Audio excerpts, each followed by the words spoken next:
abrir as nossas Bíblias em Efésios 2. Hoje o ritmo está frenético, né? Com misericórdia, ministrei no jejum, depois o estudo, agora no culto, e à noite, com a graça de Deus, tem mais. E eu te convido a estar presente à noite, porque além de virmos para adorar ao Senhor, para prestarmos culto ao Senhor, eu pretendo falar sobre a pós-modernidade, que é o tempo que estamos vivendo, e creio que será de grande bênção para todos, mas principalmente para jovens e juvenis. E é óbvio que se atinge jovens e juvenis, atinge pai e mãe. Então, a palavra, creio eu, será para todos. Efésios 2, nós estamos nessa caminhada de todo o livro de Efésios, e não sei quando vai terminar. Eu achava que seria em 2 meses, mas estamos entrando no segundo mês, e agora que vamos começar o capítulo 2. E como pastor, eu sempre lamento a gente ter um número pequeno na escola dominical, nos trabalhos em geral da igreja, mas eu também creio que não é por força nem por violência, mas é sim pelo Espírito Santo de Deus. Nós vamos estar lendo hoje do verso do 1 ao 5, os 5 primeiros versos. Não sei se conseguirei falar sobre todos, porque hoje também é dia de ceia, mas vamos ver até onde o Espírito de Deus nos permite ir nessa manhã. E não somente o Espírito, como também o relógio. Podemos ler 1 a 5. Ele nos vivificou, estando vós mortos nos vossos delitos e pecados, nos quais andastes outrora, sendo o curso deste mundo, segundo o príncipe da potestade no ar, do Espírito que agora opera nos filhos da desobediência. Entre eles, todos nós também antes andávamos nos desejos da nossa carne, fazendo a vontade da carne e dos pensamentos. E éramos, por natureza, filhos da ira, como também os demais. Mas Deus, que é riquíssimo em misericórdia, pelo seu muito amor com que nos amou, estando nós ainda mortos em nossos delitos, nos vivificou juntamente com Cristo. Pela graça sois salvos. Por enquanto, eu quero ir até aí. Se der para a gente caminhar mais, a gente caminha mais. Vamos orar. Senhor dos Exércitos, Deus Emanuel, Deus conosco, eu oro a Ti, Senhor, juntamente com a Sua congregação, com a Sua igreja, com o Seu povo, com meus irmãos e irmãs, para que a Tua palavra seja ministrada exclusivamente, Senhor Deus, pelo Teu Santo Espírito, na unção, na força e no poder do Teu Santo Espírito. Que em nome de Jesus barreiras sejam quebradas, que muralhas sejam jogadas por terra, que vidas sejam restauradas, que haja, Senhor Deus, um avivamento espiritual no dia de hoje, porque eu sei que se o Senhor quiser assim, o Senhor pode fazer, e nós clamamos que o Senhor faça, e te damos liberdade, ó Deus, para fazer sobre nós, em nós e através de nós. Nos colocamos à sua disposição e dizemos a Ti, Senhor, manifesta-te, ó Deus, de maneira poderosa, porque somos Seus, a igreja é Sua, e queremos o Teu senhorio sobre nós. Oramos te pedindo perdão em nome de Jesus. Amém. Se nós lembrarmos um pouco do que falamos até o dia de hoje, a gente começou principalmente falando no capítulo 1, do 3 até o 14. E a gente vai lembrar que do 3 até o 14, do 3 ao 6, a gente encontra falando sobre Deus Pai, sobre o agir de Deus Pai, sobre esse desejo de Deus de resgatar, de libertar. E aí do 7 até o 12, nós encontramos Paulo, que é um prisioneiro, falando sobre a obra de Jesus Cristo, do resgate, da salvação, da maravilhosa redenção que Jesus Cristo conquistou. E dos versos 13 ao 14, 13 e 14, que são 2, nós encontramos Paulo falando sobre o Espírito Santo que habita em nós, esse Espírito Santo que Deus deixou como penhor, isso é, Deus dizendo que um dia voltará para buscar nós que somos sua herança, somos a promessa dele, somos por quem ele morreu. E aí do 15 até o 23, a gente vai encontrar uma oração de Paulo. É como se ele abrisse um parênteses para estar falando dos versículos 15 ao 23. E quando nós entramos no capítulo 2, no verso 1, é Paulo retornando ao assunto principal, ao assunto inicial. É como se nós tivéssemos lido o 14 e no verso 1 do capítulo 2 ele está dando continuidade ao que ele havia dito até o verso 14. Eu vou fazer entender, a gente vai ler do 12, os versos 12 e 14, ao 14 do capítulo 1. Diz assim: a fim de sermos para louvor da sua glória, nós os que de antemão esperamos em Cristo. É também nele que vós estáis, depois que ouviste a palavra da verdade, o evangelho da salvação. Tendo nele crido, fostes selados com o Espírito Santo da promessa, o qual é o penhor da nossa herança, para a redenção da propriedade de Deus, em louvor da sua glória. Agora pula para o versículo 1 do capítulo 2. Ele vos vivificou. Ele quem? Ele está falando dessa obra que o Senhor fez em nós. E ele vai dizer assim: ele vos vivificou, estando vós mortos nos vossos delitos e pecado. Mas lá no 14, volta aí e lê comigo de novo o 14. Ele vai dizer: o que é o penhor da nossa herança, para a redenção da propriedade de Deus, em louvor da sua glória. A gente vai pegar, ele está falando de quem nós somos em Deus, desse selo que o Espírito dá a nós. E aí Paulo, nesse momento, ele tem feito a separação entre nós e vós. Ele está falando sobre os judeus e sobre aqueles chamados gentios, ímpios. E se nós voltarmos lá em João, vai dizer: ele veio para os seus, mas os seus não o receberam. Mas todos aqueles que o receberam, lhes deram o poder de serem feitos filhos de Deus. Então Paulo fala tanto sobre os judeus, como ele fala sobre os gentios. Gentios são aqueles chamados que não são desse grupo da promessa do Antigo Testamento. Mas aí ele começa a enfatizar como essa salvação, essa libertação, como tudo isso se deu. E ele vai falar no versículo 1 do capítulo 2: ele vos vivificou, estando vós mortos nos vossos delitos e pecados. Caminha aí comigo.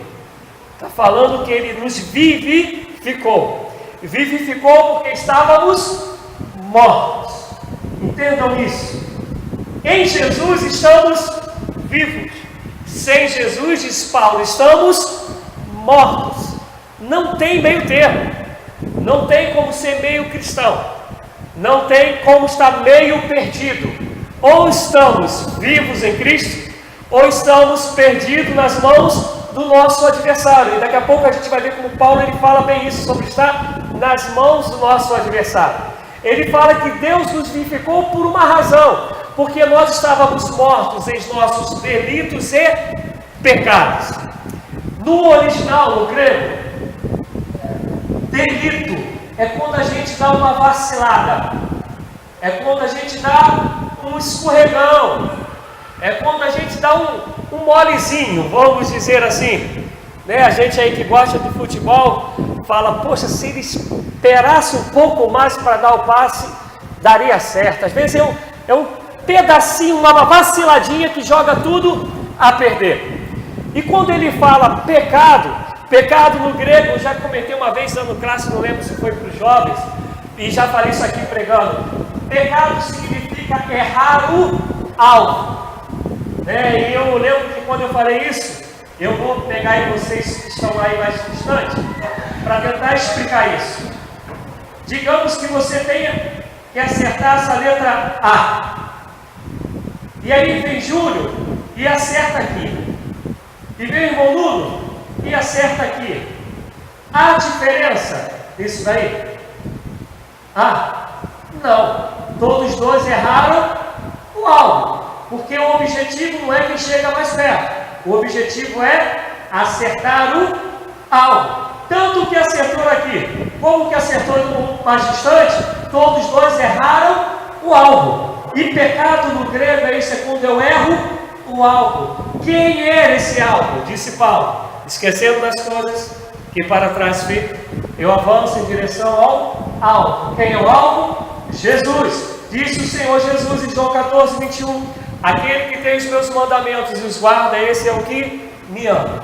E aquele que me ama será amado do meu Pai. Eu também o amarei e me manifestarei a Ele. Vai dizer o salmista no salmo que a gente muito conhece, o Salmo 119. A sua palavra escondi, guardei no meu coração para não pecar contra ti. Todas as vezes que eu não acerto o alvo, que eu não cumpro o desejo de Deus para a minha vida, eu estou no pecado, eu estou errando algo. E está Paulo dizendo que nós, todos nós, estávamos mortos em nossos delitos e pecados. Mas veio o Senhor Jesus e nos vivificou, nos deu vida. E aí, se a gente lembra lá na criação, no Gênesis, quando Deus cria Adão, a Bíblia fala que Deus faz assim: sopra o ar, o espírito de vida. Mas veio o pecado, e o salário do pecado é a morte. E por causa do pecado, tanto eu como você já nascemos no pecado, somos filhos da perdição. Grave isso. Nós, escritores hebreus, vai falar muito bem isso. Nós somos filhos da perdição. Aí vai dizer que como o pecado entrou no mundo através de um só homem, a salvação, a libertação, a vida eterna, o perdão entrou em nós, nos alcançou através de um só homem, Jesus Cristo, nosso Senhor e Salvador. E onde abundou o pecado, superabundou a graça. E para a glória de Deus, o Senhor nos vivificou em Cristo Jesus. Mas eu acho forte quando Paulo ele fala assim: vós estavam mortos. Eu creio que todo mundo já, talvez não as crianças, né? Porque os pais têm o costume de não levar as crianças ao cemitério.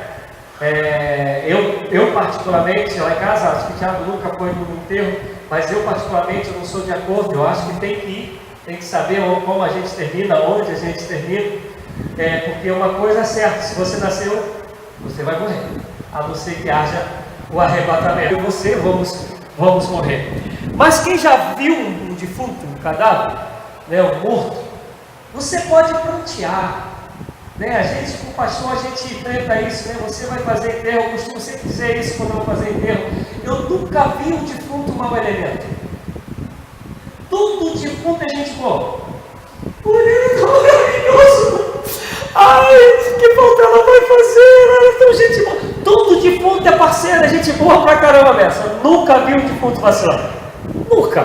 Quem já viu aí? Foi no enterro e falou assim: morreu desgramado, não valia nada, já foi tarde. Todo defunto é gente boa, né? A gente fica gente muito bacana quando morre. Mas você vê que pode ser dito o que for para o defunto, pode cair as lágrimas que forem sobre o defunto, pode jogar rosas nele, o que for, o defunto ele não reage, não tem mais vida, não tem ânimo, não tem aquilo que te dá movimento, que te faz reagir. Paulo vira e fala que nós estávamos assim, mortos, ainda que biologicamente vivos, e é graças a biologicamente estamos vivos, que fomos convencidos pelo Espírito Santo de Deus, que Jesus Cristo é o caminho, a verdade e a vida. Fomos convencidos dos nossos pecados e da justiça de Deus pelo Espírito. Todavia, espiritualmente, eu e você estávamos mortos. Né? Vocês já me ouviram também falando isso aqui, né? A gente é como esses filmes de zumbi, né? Você caminha, você tem até fome, quer morder os outros, quer pegar os outros, mas você está morto, só tem aparência de vida. Mas veio Deus e nos vivificou. Veio o Senhor e te deu um espírito de vida, colocou em mim e você um espírito de poder, como eu falei no domingo passado. O que eu acho tremendo é que Deus não somente nos vivificou, Ele nos deu a mesma autoridade que estava em Cristo Jesus quando Deus o ressuscitou de dentre os mortos. É o que está no capítulo, no final do capítulo 1 que nós falamos sobre isso na semana passada. E Paulo vai continuar dizendo que estávamos mortos, nos nossos delitos, nos nossos pecados, caminhávamos vacilantes, errando o alvo, e vem o Senhor e nos purifica. Aí ele continua falando: nos quais andastes outrora, segundo o curso deste mundo, segundo o príncipe das potestades do ar, do Espírito que agora opera nos filhos da obediência. Preste atenção aí, é um versículo pequenininho, mas que ele fala muita coisa. Olha o que ele fala: nos quais estávamos mortos nos nossos delitos e pecados, nos quais eu e você andávamos antigamente. Aí ele vai falar, segundo o curso deste mundo. Diz a palavra do Senhor que esse mundo, lá através de João, que na carta do apóstolo João, que esse mundo jaz no maligno. E existem algumas palavras em gregos para poder relatar mundo, e eu não vou me ater a isso, mas eu quero dizer que o mundo aqui está falando sobre isso que tem regido, que tem predominado nos nossos impulsos. Isso é, naturalmente, os nossos desejos quase sempre, mas na maioria das vezes, vão contra a palavra de Deus. Vou dar um exemplo. Quando a gente vai ler lá sobre obras da carne, em Gálatas 5, a partir do versículo 16, ele vai falar que as obras da carne são prostituição, adultério, bebedeira, feitiçaria, ira, cólera, bruxaria. E aí ele vai colocando uma lista de comportamento, uma lista que tem a ver sobre o nosso impulso. E diz que não é assim. Antes de Cristo, se irar, ficar com rancor, querer se embebedar, causar dissensão, buscar aí essas mandigas, crendices do mundo, era coisa natural, é nosso impulso natural, nunca nos preocupando com as coisas de Deus. Está Paulo dizendo que nós andávamos como esse mundo regia, mas eu quero crer que a partir do momento que conhecemos a Cristo, não somos mais regidos por esse mundo, somos regidos pela palavra de Deus, somos regidos pelo Espírito Santo de Deus, amém? Por isso que ser cristão, estar vivificado em Cristo Jesus, é andar na contramão desse mundo. Porque quem está vivo não anda de acordo com a multidão, anda de acordo com a palavra de Deus.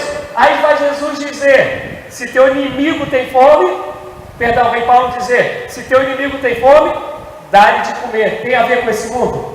Não. Se teu inimigo tem sede, dá-lhe de beber. Tem a ver com esse mundo? Não. Se te mandarem caminhar uma milha, disse Jesus, caminhe 2. Tem a ver com esse mundo? Não. Se te derem uma tapa numa face, você pega e vira a outra. Tem a ver com esse mundo? Orai por quem te persegue. Bendizei quem te maldiz. Tem a ver com esse mundo? Não. Mas fala que quem caminha assim está vivificado. Quem não caminha assim está morto, porque anda segundo a direção, o regime, o conselho, a orientação deste mundo. Porque o automático é o que? Se alguém me dá tapa, minha mão já está levantando para dar a outra. Não é o domínio do Espírito, é o domínio do que Paulo vai dizer da carne. Porque éramos, se estamos vivificados, éramos regidos por este mundo. Vou dar um exemplo. Quando Jesus é encontrado em João 4, com a mulher samaritana, Jesus vai dizer que a vontade, a fome que ele tem, a sede que ele tem, era de fazer a vontade do Pai. Deus em forma de homem, dizendo, a minha fome, a minha sede é fazer a vontade do Pai. Alguém que de fato estava morto e agora vivificado, ele caminha, ele vive, ele acorda, ele dorme, ele respira, querendo fazer a vontade do Pai. Não precisa me responder. Quando você acorda de manhã, se você ora quando acorda, você vai orar? Você fala assim, Senhor, me conduza para que na minha vida, nessas 24 horas que o Senhor me dá, eu possa cumprir a tua vontade? Ou você acorda e ora assim: Senhor, eu preciso daquela vitória, eu preciso disso, eu necessito daquilo, me dá aquele outro. Não estou dizendo que não é para pedir.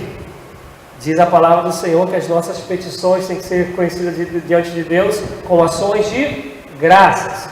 Não é isso que eu estou dizendo, mas eu estou dizendo que antes de chegar a essa parte, diz a palavra do Senhor que nós temos que viver para cumprir a vontade do Pai, que a nossa fome e a nossa sede tem que ser de cumprir a vontade do Pai. O versículo que vocês conhecem de montão: buscar em primeiro lugar o reino dos céus e a sua justiça, e todas as outras coisas vos serão acrescentadas, porque o Senhor sabe o desejo do meu e do seu coração. Mas a fome e a sede de quem está vivificado é de viver segundo a vontade de Deus, cumprindo a vontade de Deus.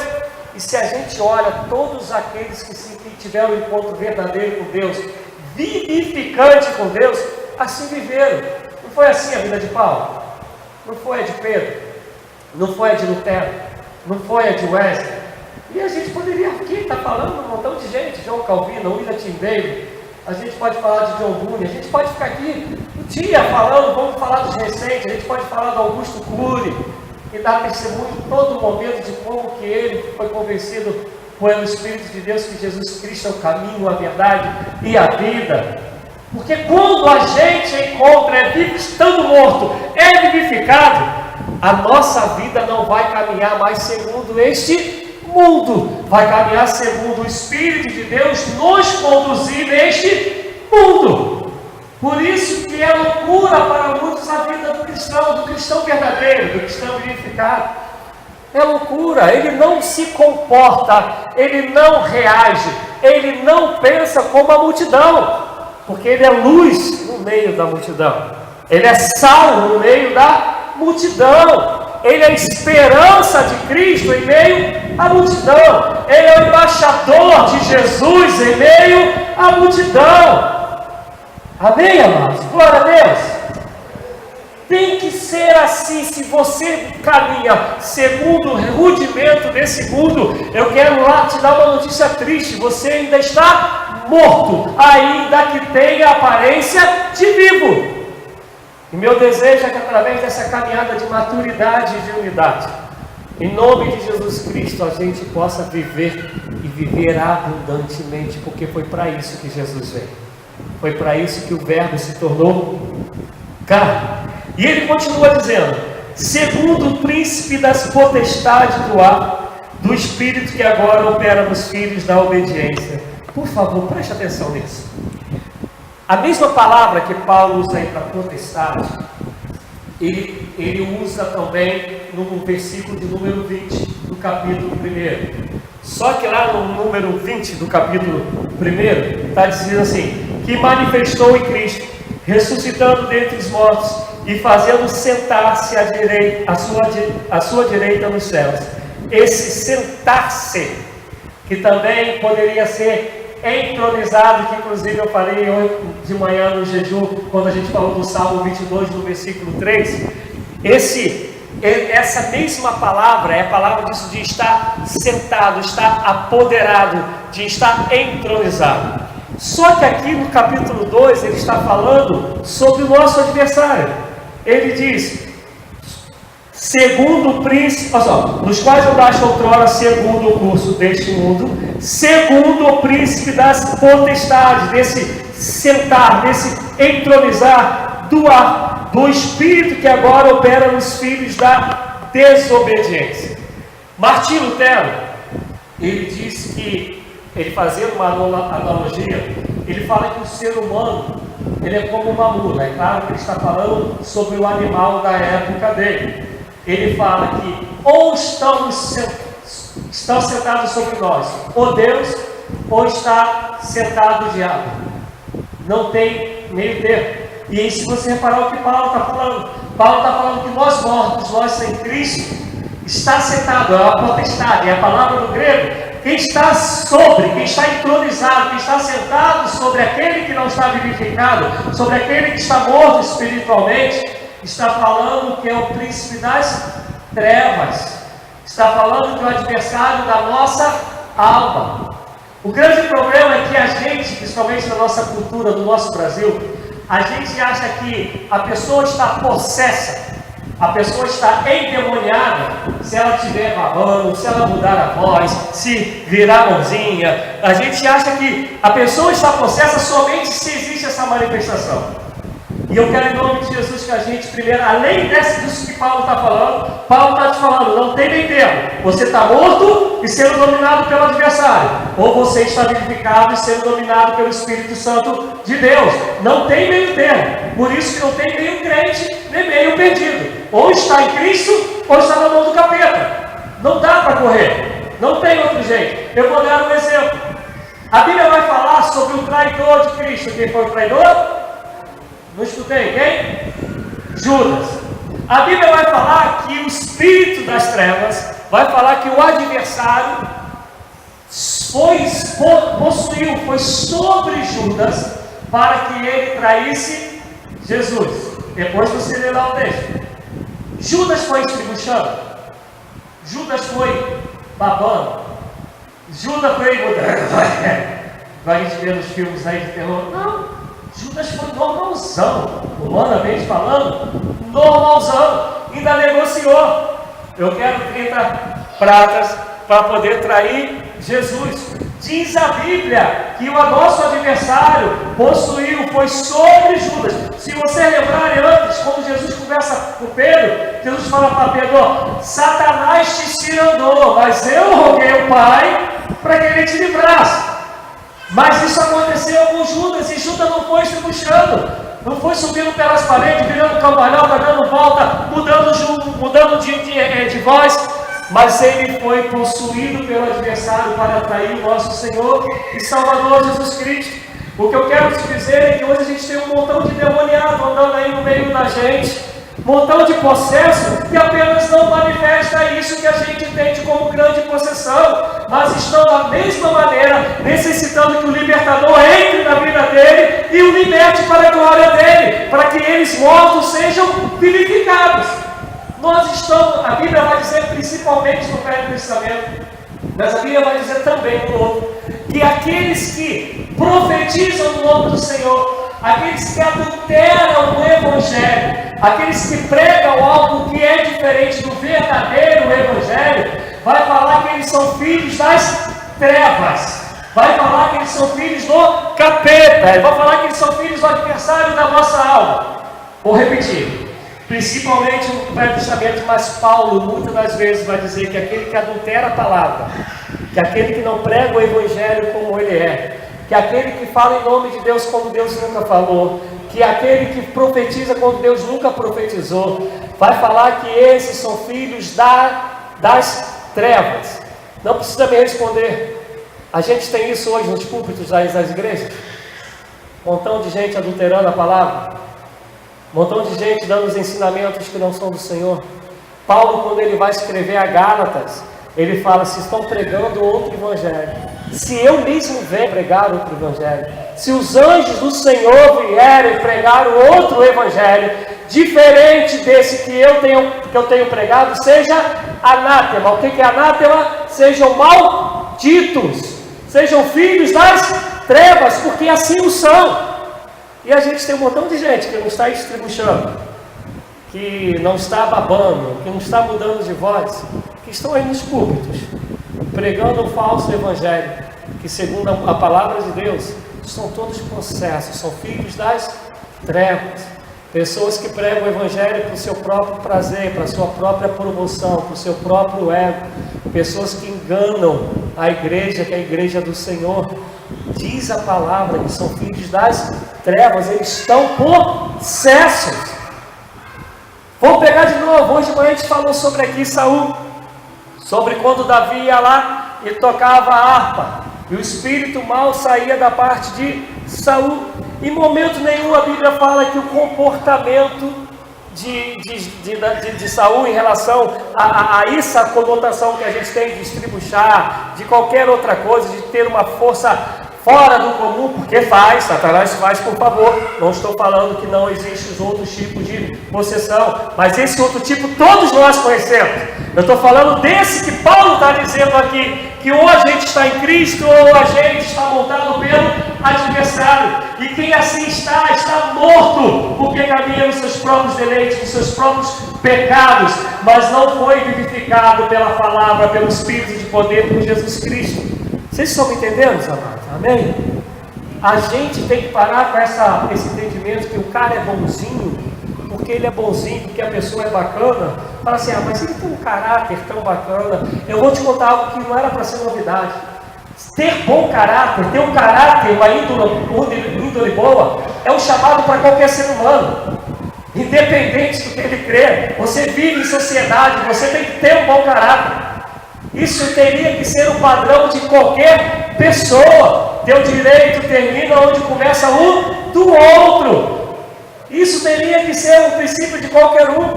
Isso não tem a ver com céu, com salvação, com libertação, com vida eterna, com morte eterna. Só quem liberta é Jesus Cristo, só quem dá vida é Jesus Cristo, só quem restaura é Jesus Cristo, só quem bota o teu nome escrito no livro da vida é Jesus Cristo, só quem perdoa pecados é Jesus Cristo, não há outro.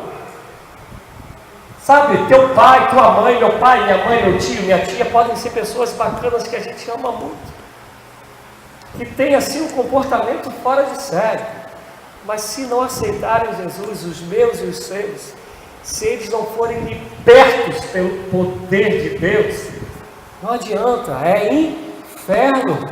Continuam vivendo segundo este mundo. É forte, né, gente? Sei que faz vocês ficarem com essas caras assim, mas é a Bíblia. Nós somos herdeiros do pecado.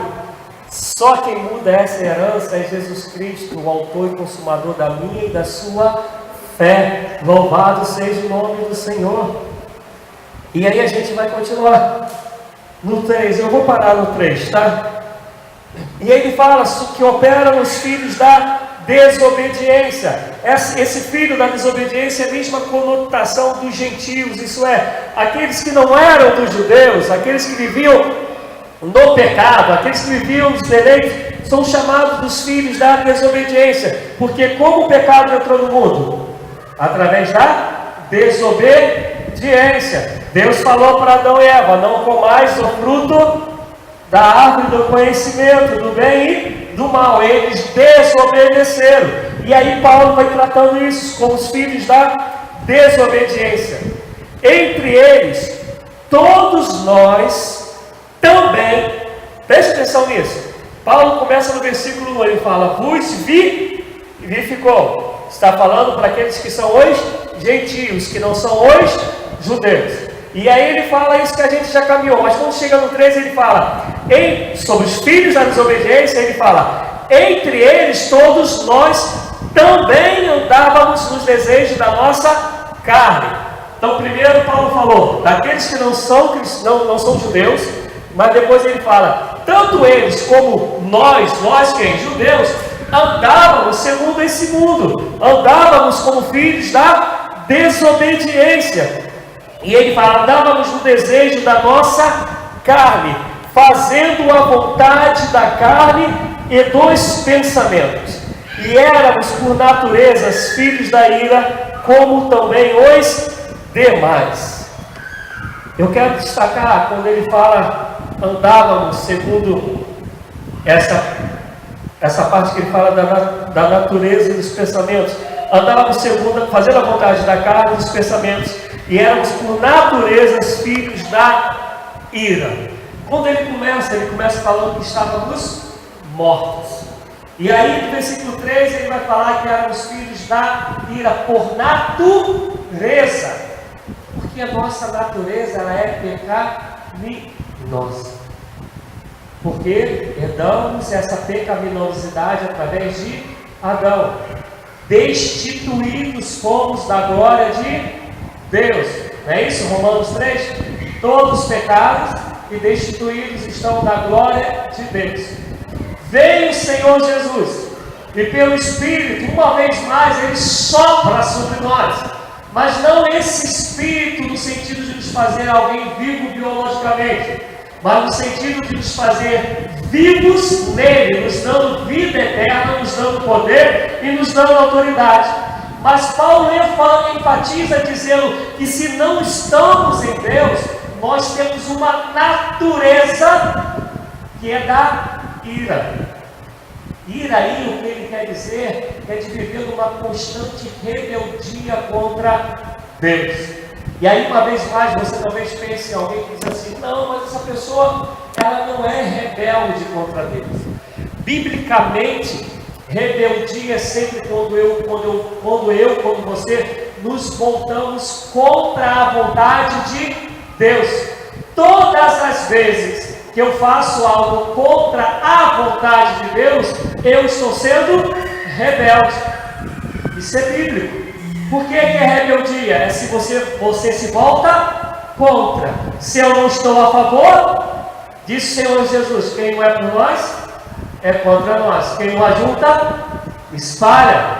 Então não tem como. Se eu não estou caminhando segundo a vontade de Deus, eu logicamente estou indo contra a vontade de Deus. Eu estou sendo rebelde, estou vivendo uma vida de ira. Quer ver? Eu vou dar um exemplo.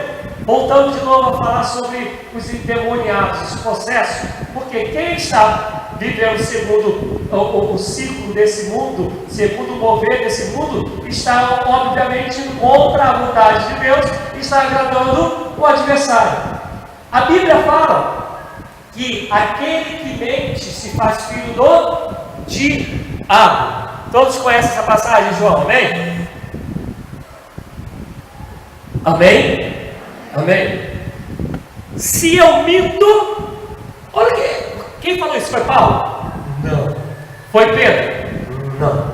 Foi Abraão? Não. Foi Moisés? Não. Foi João Batista? Não. Quem falou isso foi Jesus. Aqueles que mentem se faz filho do diabo, porque diabo é o pai da mentira, e quando ele mente, ele fala daquilo que lhe é próprio. Se eu minto, eu me faço filho do diabo. Quem está apontado em mim automaticamente é o diabo. Eu estou possesso? Sim. Ou então a gente rasga a Bíblia. Ah, pastor, o senhor quer dizer então que quando eu minto vem Satanás sobre mim? Não, você já está fazendo daquilo que ele é pai. Você já está sendo um rebelde contra a vontade de Deus, que diz a palavra do Senhor que ele é a verdade. E aqueles que são deles não andam nas trevas, não andam na mentira. Ao contrário, todos que são da luz praticam as boas obras e vêm para a luz, para que as suas obras sejam vistas e glorifiquem ao Pai que está nos céus. E quando eu vivo a verdade, eu falo a verdade do Evangelho, minha palavra é sim, sim e não, não. Eu estou mostrando para todos que o Senhor Jesus me vivificou e quem é meu Senhor é Ele.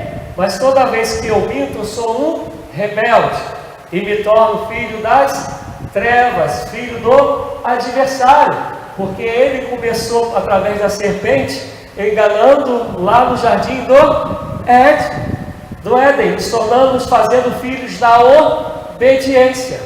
E essa obediência, ela é, diz a palavra, natural. A única pessoa que pode mudar isso em mim e você é o Senhor Jesus. E eu quero terminar fazendo a gente só lembrar como Paulo escreveu isso. Paulo está preso. Entenda isso. Paulo está preso. Veio Paulo fazendo uma obra gloriosa do Senhor, passando pelas cidades, o povo se convertendo. Ele gastando tempo em algumas cidades, como foi em Éfeso, que ele ficou mais de 3 anos discipulando o pessoal, instruindo, ensinando, orientando.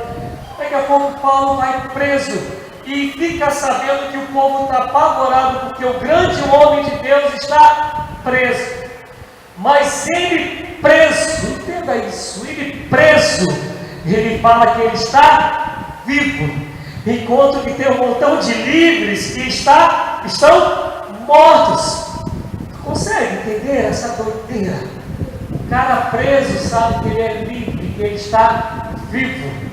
E tem um montão de gente que teoricamente ou socialmente está livre, mas na verdade são prisioneiros porque estão montados, são mulas, segundo Lutero, são mulas do adversário que montou nas costas desses, ainda que tenham aparência de livres, de liberdades, estão presos, encarcerados, ainda que tenham aparência de vidas, eles estão mortos.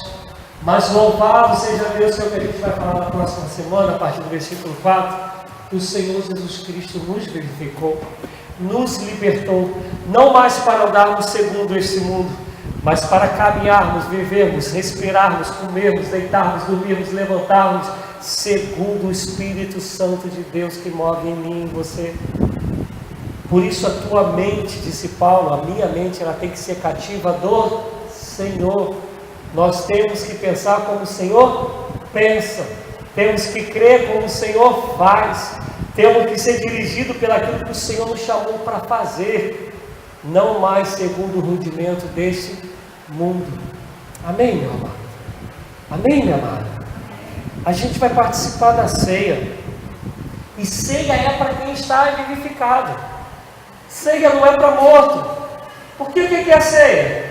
É quem reconhece que estava morto e foi vivificado, estava perdido e foi encontrado, estava escravo e foi liberto, estava condenado e foi resgatado. E é isso que Paulo falou no capítulo 1. E a ceia é a celebração de tudo isso que Jesus conquistou, trazendo esta memória sempre, renovando tudo isso dentro de nós, mas também com a convicção que nós que temos o penhor do Espírito, disse Paulo, um dia Ele virá para buscar os que estão vivificados. O Senhor não virá buscar os que estão mortos. Os que estão mortos experimentarão a segunda morte, mas os que estão vivos já estão vivificados em Cristo Jesus. Que o Senhor nos abençoe, no nome santo e poderoso de Jesus.